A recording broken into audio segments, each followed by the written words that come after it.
Delhi NCR के लोगों को 2 दिसंबर के दिन बड़ी परेशानी हुई क्योंकि एक बार फिर किसानों ने अपना आंदोलन शुरू कर दिया है। किसानों की कई बड़ी मांगे हैं, कुछ नए हैं, कुछ पिछले किसान आंदोलन वाले ही हैं। इस बार भी हजारों किसानों ने पूरे ठंड भर का इंतजाम कर रखा है। खाना बनाने का इंतजाम भी फिक्स है और कंबल अलाव की भी पूरी तैयारी है। बीच बीच में ये एक दूसरे में जोश भरने के लिए भाषण भी देते हैं।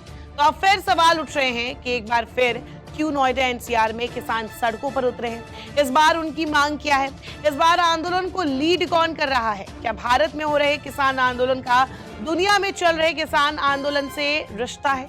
क्योंकि यूरोप से लेकर एशिया और लैटिन अमेरिका के कई देशों में किसान सरकार से नाराज दिख रहे हैं।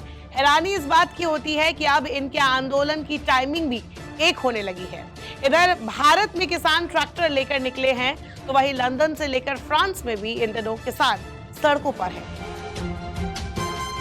दिल्ली से सटी नोएडा की चौड़ी चौड़ी सड़कें सोमवार को तब तंग हो गई जब हजारों की संख्या में किसान दिल्ली कूच के लिए निकले। गाड़ियों की कतारें लग गई। नोएडा दिल्ली बॉर्डर पर बरपा हंगामा, प्रशासन की नींद उड़ा गया। ट्रैक्टर, बड़े बड़े बैनर्स सब देखे। अपनी मांगों को लेकर निकले किसानों को किसी तरह पुलिस ने बॉर्डर पर रोका। नोएडा पुलिस ने किसानों को दिल्ली कूच से रोकने के लिए दलित प्रेरणा स्थल के सामने बैरिकेड्स लगाए थे। कड़ी मशक्कत के बाद किसान मान गए कि वो एक हफ्ते तक वही दलित प्रेरणा स्थल पर अपना डेरा जमाएंगे। फिर बात नहीं बनी तो आगे संसद भवन की ओर बढ़ेंगे।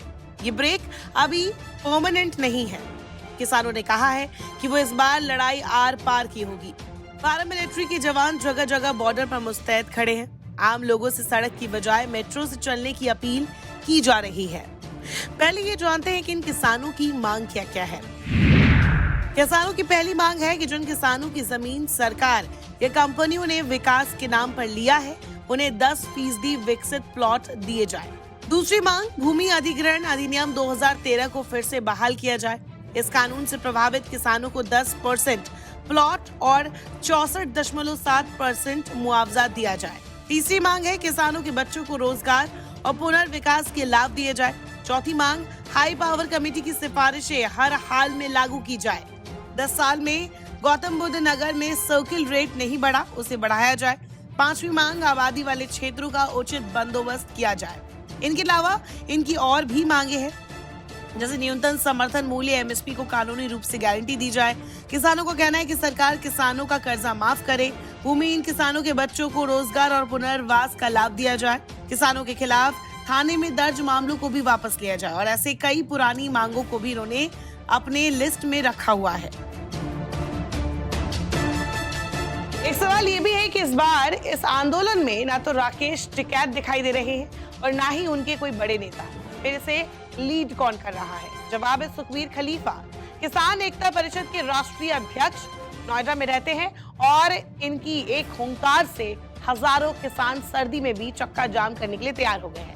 जानकारी के मुताबिक इस आंदोलन में अलीगढ़, आगरा समेत 20 जिलों से किसान शामिल हैं और 6 दिसंबर से दूसरा आंदोलन भी शुरू होने वाला है। खलीफा इस बार मुख्य चेहरा बन रहे हैं, जो दूसरे राकेश टिकैत बनने की राह पर है, जो किसानों के आंदोलन को लीड कर रहे हैं। हजारों किसानों को इकट्ठा कर रहे हैं और उन्हें कह रहे हैं कि सड़क पर उतर कर डटे नहीं रहे तो फिर मांगे पूरी नहीं होगी।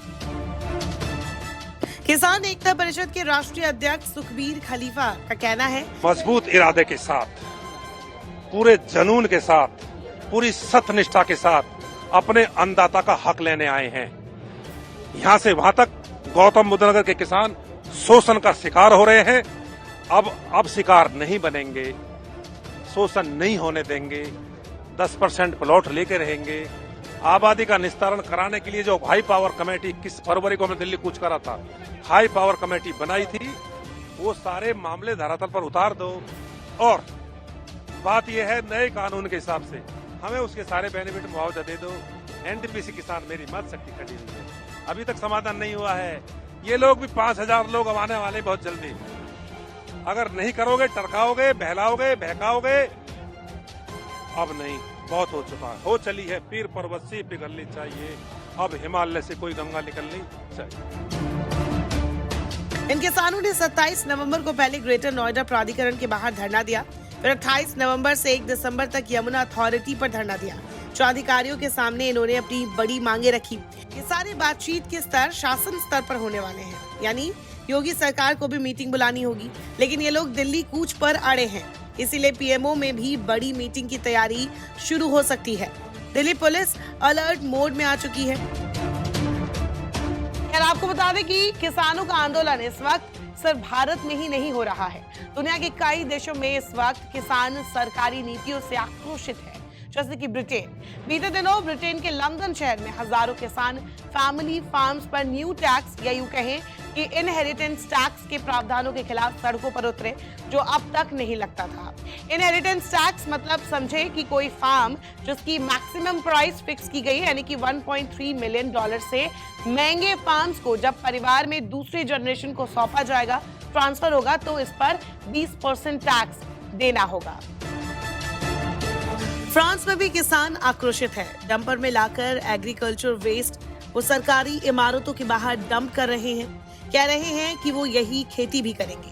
ये तेवर सोशल मीडिया पर पूरी दुनिया देख रही है और दुनिया भर के किसान अब इस ट्रेंड को फॉलो भी कर रहे हैं, एक दूसरे को मोटिवेट कर रहे हैं। मर्कोसर एग्रीमेंट यूरोपियन यूनियन और 5 दक्षिण अमेरिकी देशों ब्राजील, अर्जेंटीना, पैराग्वे, उरुग्वे और बोलिविया के बीच एक फ्री ट्रेड एग्रीमेंट है। इसका उद्देश्य 2 क्षेत्रों के बीच व्यापार किए जाने वाले प्रोडक्ट्स पर ज्यादा टैक्स को खत्म करना है, जिससे दुनिया के सबसे बड़े फ्री ट्रेड जोन्स में से एक का निर्माण होगा। इससे यूरोप को कार और वाइन जैसे सामान ज्यादा आसानी से निर्यात करने की अनुमति मिलेगी, जबकि दक्षिण अमेरिका से कम कीमतों पर खाने पीने की चीजें और कार के पुर्जे आयात किए जा सकेंगे। हालांकि यूरोप में किसान, खासकर कि फ्रांस में, विरोध कर रहे हैं, क्योंकि उनका मानना है कि समझौते से उनके कृषि बिजनेस को नुकसान होगा। पिछले साल की बात है, 18 दिसंबर को जर्मनी में सैकड़ों किसानों ने ट्रैक्टरों पर सवार होकर राजधानी बर्लिन के लिए कूच कर दिया था। पूरी राजधानी जाम हो गई थी। किसान सरकार द्वारा कृषि सब्सिडी में हालिया कटौती का विरोध कर रहे थे। इसके बाद यह आंदोलन Bulgaria, France, Hungary, Italy, Poland और स्पेन में भी शुरू हो गया। किसानों की प्रमुख मांग सरकारी समर्थन, ऊर्जा की कीमतों और हरित नीतियों में कटौती रही। जर्मनी में किसानों का गुस्सा इस कदर था कि सरकार को झुकना भी पड़ा। किसान आंदोलन को खत्म करने के लिए जर्मन सरकार ने अपनी कई नई पहलों को वापस ले लिया। उसी दौरान जर्मनी के अलावा फ्रांस में भी किसानों का गुस्सा सरकार को झेलना पड़ा था। यहाँ किसान कीटनाशक के उपयोग के साथ ईंधन सब्सिडी पर बैन के फैसले को वापस करने की मांग कर रहे थे। किसानों का प्रदर्शन इतना उग्र रहा कि फ्रांसीसी सरकार ने अपने फैसले को वापस ले लिया। ये कोई नया पैटर्न भी नहीं है। अमेरिका में फरवरी 1979 में कैपिटल हिल के बाहर अमेरिका के कोने कोने से किसान ट्रैक्टर मार्च करते हुए पहुंचे थे। इस आंदोलन को ट्रैक्टर केड कहा जाता है। उस समय कई अमेरिकी किसान उच्च स्तर के लोन, कम फसल की कीमतों और बढ़ती ब्याज दरों से जूझ रहे थे। अमेरिकी सरकार ने कृषि के लिए सब्सिडी भी कम कर दी थी और कृषि उद्योग गहरे संकट में था। सैकड़ों किसान वॉशिंगटन की सड़कों पर अपने ट्रैक्टर चलाते हुए कैपिटल हिल पहुंचे। अमेरिका के इस आंदोलन के कुछ सालों बाद ही राकेश टिकैत के पिता महेंद्र सिंह टिकैत ने कर्तव्य पथ पर किसानों के साथ आंदोलन शुरू किया था।